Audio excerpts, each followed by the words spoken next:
নদী দখল করে চলছে ধান চাষ এবং সেই ধান চাষকে কেন্দ্র করেই কিন্তু রীতিমতো উত্তপ্ত জলপাইগুড়ি রাজগঞ্জ এলাকা এবং রাজগঞ্জের শাহু নদীতে দীর্ঘদিন ধরেই চলছে নদীর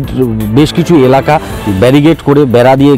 ঘিরে তার মধ্যে ধান চাষ চলছে এবং এর থেকেই কিন্তু স্থানীয় বাসিন্দারা অভিযোগ করছেন যে কিছু জমি মাফিয়া তারা বাইরে থেকে আসছেন এবং এসে এখানে জায়গা দখল করে তারা কিন্তু এই ধান চাষ করছেন এবং এর পরবর্তীতে এই সমস্ত জায়গা কিন্তু তারা বিক্রিও করে দেবেন বলে তারা একটা স্থানীয় বাসিন্দারা অভিযোগ করছেন। ইতিমধ্যেই এই যে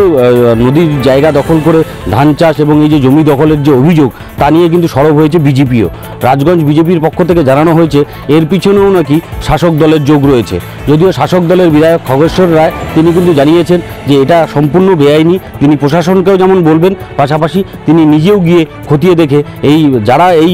এর সাথে যুক্ত রয়েছেন তাদের বিরুদ্ধে কড়া থেকে কড়া ব্যবস্থা নেবেন।